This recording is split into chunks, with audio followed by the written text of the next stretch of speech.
সালাম আলাইকুম। কেমন আছেন সবাই?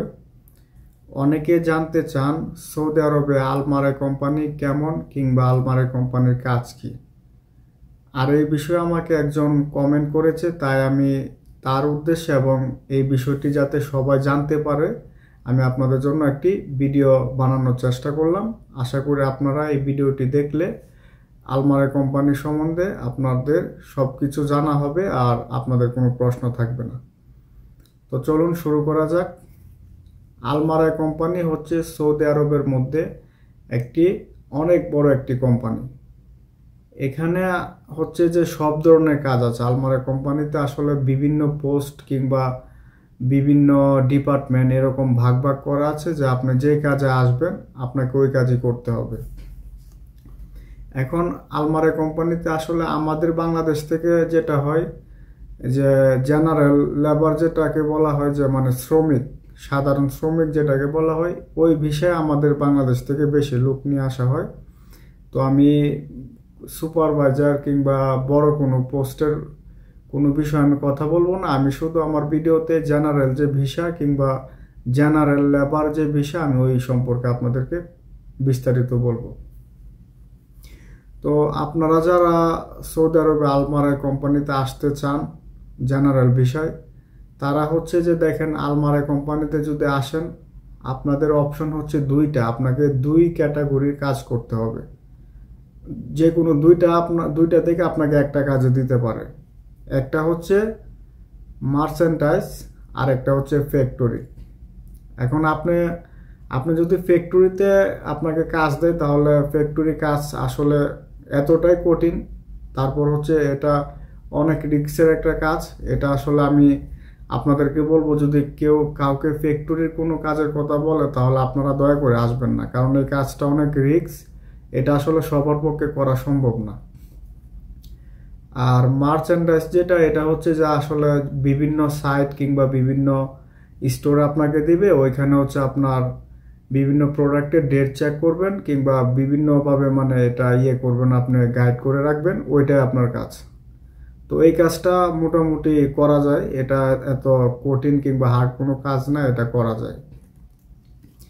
আর এখানে হচ্ছে আরেকটা বড় বিষয় হচ্ছে যে আপনি যদি আলমারাই কোম্পানিতে আসেন, তো যেহেতু আপনি সাধারণ লেবার বিষয়ে আসবেন, তো আপনার হচ্ছে যে এই দুইটা থেকে আপনাকে যে কোনো একটা বেছে নিতে হবে। আমি বলবো আপনি ফ্যাক্টরির কোনো কাজে আসবেন না। আর যদি মার্চেন্ডাইজের কোনো কাজ আপনাকে বলে তাহলে আপনি আগে চেক করবেন যে আসলে কি কাজটা আপনাকে ওইটাই দিবে নাকি পরে অন্য কোনো কাজ দেবে। তো চেক করে আপনারা আসতে পারেন। আলমারাই কোম্পানি খুব ভালো কোম্পানি, কিন্তু এখানে একটা সমস্যা আছে। এটা হচ্ছে যে আপনি যদি সাপ্লাই কোম্পানিতে আসেন, আলমারাই কোম্পানিতে আপনি কাজ করবেন, কিন্তু আপনি যদি সাপ্লাই কোম্পানির মাধ্যমে আসেন তাহলে আপনার স্যালারিটা হবে হচ্ছে 800 প্লাস 200, 1000 রিয়াল। অর্থাৎ 1000 রিয়াল আপনার স্যালারি হবে যদি আপনি সাপ্লাই কোম্পানিতে আসেন। আর আমি তো আপনাকে কাজের কথা বললাম, যে কাজ আপনি কোনটা করলে আপনার ভালো হয়, এটা অবশ্যই আপনারা এত করে বুঝে গেছেন। আমি এখন স্যালারির বিষয়ে কথা বলতেছি। তো এখন আপনাদের যদি কারো মনে হয় যে সাপ্লাই কোম্পানিতে আপনার 1000 রিয়াল বেতন হলে আপনার চলবে, তাহলে আপনারা আসতে পারেন। আর আমি আপনাদেরকে সাজেস্ট করব যে আসলে সাপ্লাই কোম্পানিতে না আসাই ভালো, কারণ সাপ্লাই কোম্পানি হচ্ছে আসলে আপনি যে কাজ করবেন কিংবা যে পরিশ্রম করবেন, ওই পরিশ্রমের যে সঠিক পারিশ্রমিক ওইটা আপনি কখনো পাবেন না। আপনার 1000 রিয়াল স্যালারি হলে আপনার হয়তো যদি ওভারটাইম হয়, ওভারটাইম সহ আপনার 12 থেকে 1300 রিয়াল আসতে পারে। আবার অনেক সময় ওভারটাইম থাকে না। তো এখানে হচ্ছে আপনি যদি ধরেন ওভারটাইম সহ আপনার 1300 রিয়াল স্যালারি প্রতি মাসে আসে, তার মধ্যে আপনার 3 থেকে 400 রিয়াল তো আপনার খাবার খরচ আছে, বিভিন্ন খরচ, 400 রিয়াল তো আপনার লাগবে। তো 400 রিয়াল যদি আপনার লাগে তাহলে আপনার 900 রিয়াল আপনার কাছে থাকবে, ওই টাকাটা আপনি বাড়িতে পাঠাতে পারবেন। আর আমি বলবো যে আসলে আপনি সাপ্লাই কোম্পানিতে এসে আপনি ওভারটাইমের কথা চিন্তা না করাটাই সবচেয়ে ভালো, কারণ ওভারটাইম অনেক সময় থাকে না। আর আপনি যদি 1000 টাকা বেসিক আপনি হিসাব করেন, তাহলে ওইখান থেকে যদি আপনি মনে করেন যে আপনার কোনো ওভারটাইম নাই, তাহলে আপনার হবে 1000 থেকে আপনার খাবারের টাকা কাটবে ধরেন 300 টাকা আপনার খরচ হবে প্রতি মাসে, আপনার 700 টাকা বাকি থাকবে। এখন 700 রিয়ালে বাংলাদেশের হয় প্রায় 20,000-এর উপরে হয়। তো আপনারা যদি মনে করেন যে 20,000 টাকায় আপনার হবে কিংবা কোনো সমস্যা নাই, তাহলে আপনারা আসবেন। কারণ আমি আসলে আমার ভিডিওতে শুধু আমি তথ্য দেওয়ার চেষ্টা করি, আমি কাউকে না করব না যে আপনার বিদেশে আসেন না। আমি শুধু এটাই বলবো যে আপনারা ভালো স্যালারি কিংবা ভালো কাজ নিয়ে আসার চেষ্টা করুন। কারণ বিদেশে এসে যদি আপনি প্রতি মাসে 70 থেকে 80,000 টাকা না পাঠাতে পারেন, আমি মনে করি না যে আসলে আপনি বিদেশে আসা আপনার দরকার। কারণ আপনার 15-20,000 টাকা বাংলাদেশে কামানো যায় এখন। যদিও আমাদের বাংলাদেশের অবস্থা খুবই খারাপ, আমাদের বাংলাদেশে 15-20,000 টাকা ইনকাম করা যায়। আর হচ্ছে যে আমি আরেকটা বিষয় যেটা বলবো, যে কারো যদি এমন সুযোগ থাকে যে আপনি আলমারায় কোম্পানিতে ডাইরেক্ট কোম্পানির মাধ্যমে আসতে পারবেন, অর্থাৎ আলমারার সাথে যোগাযোগ করে কিংবা কোনো এজেন্সির সাথে যোগাযোগ করে আপনি সরাসরি আলমারায় কোম্পানিতে ডেলিগেটের মাধ্যমে আসতে পারবেন, তাহলে আপনার স্যালারি ইনশাল্লাহ ভালো হবে।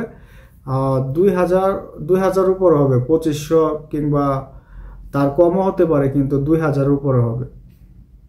এখন হচ্ছে আপনারা যারা আলমারায় কোম্পানিতে আসতে চান, আমি আপনাদেরকে লাস্ট বারের মতো একটা কথাই বলবো, আপনারা কেউ ফ্যাক্টরি কাজে আসবেন না। ফ্যাক্টরি কাজে যদি আসেন তাহলে আপনাদের সমস্যা হবে, আপনারা কাজ করতে পারবেন না। কারণ ফ্যাক্টরি কাজ অনেক হার্ড কাজ, তার মধ্যে এটার মধ্যে অনেক রিস্ক আছে। তারপরে যদি কেউ আসতে চান তাহলে সেটা আপনাদের ব্যক্তিগত ব্যাপার। আর যদি মার্চেন্ডাইজের কোনো কাজ আপনারা আসতে পারেন, তাহলে আপনারা চেষ্টা করেন ডাইরেক্ট কোম্পানিতে আসা। ডাইরেক্ট কোম্পানিতে আসলে আপনি 2,000 রিয়ালের থেকে বেশি যদি স্যালারি পান, তাহলে আপনি মোটামুটি একটা ভালো অ্যামাউন্ট পাঠাতে পারবেন বাংলাদেশে।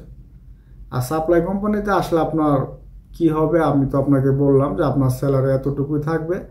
আর হচ্ছে যে ভাই, সৌদি আরবে হচ্ছে সাপ্লাই কোম্পানিতে আসলে এমন একটা অবস্থা যে বর্তমানে সাপ্লাই কোম্পানিতে মনে করেন যে সবাই অনেক সমস্যায় আছে। আমি নিজেও সাপ্লাই কোম্পানিতে পড়ার কারণে আমার অবস্থা অনেক খারাপ। তো আমি সবাইকে বলবো, আপনারা হাতে সময় নিয়ে বিদেশের ব্যাপারে আপনারা কথা বলুন, তাড়াহুড়া করার কিছু নাই। যদি পারেন ভালো কোনো রাষ্ট্রে যাওয়ার চেষ্টা করেন, আর যদি না পারেন তাহলে সৌদি আরবে আসলে যে আপনার যাতে টাকা এত বেশি না লাগে, 1-1.5 লাখ 2 লাখ টাকার ভিতর আসার চেষ্টা করেন। আর অনেক সময় হচ্ছে যে ডাইরেক্ট কোম্পানিতে আসলে আপনারা যদি ডেলিগেটের মাধ্যমে আসেন এজেন্সির সাথে কথা বলে, তাহলে আপনাদের অনেক সময় টাকা ছাড়াও আসা যায়। কিন্তু এটা আসলে এই প্রসেসটা আসলে সবাই জানে না।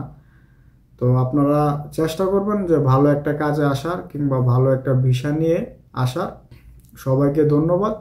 আর এই বিষয়ে যদি কারো কোনো কিছু জানার থাকে তাহলে আমাকে কমেন্ট করবেন, আমি আপনাদেরকে বিস্তারিত বলার চেষ্টা করব। আর ভিডিওর মাধ্যমে হচ্ছে যে আসলে লং ভিডিও যদি আমি আপনাদেরকে বোঝানোর চেষ্টা করি তাহলে লং ভিডিওতে আপনারা বিরক্ত বোধ করবেন, তাই আমি ভিডিও এত লং করব না। এখানে আজকে শেষ করলাম। সবাই ভালো থাকবেন, ধন্যবাদ।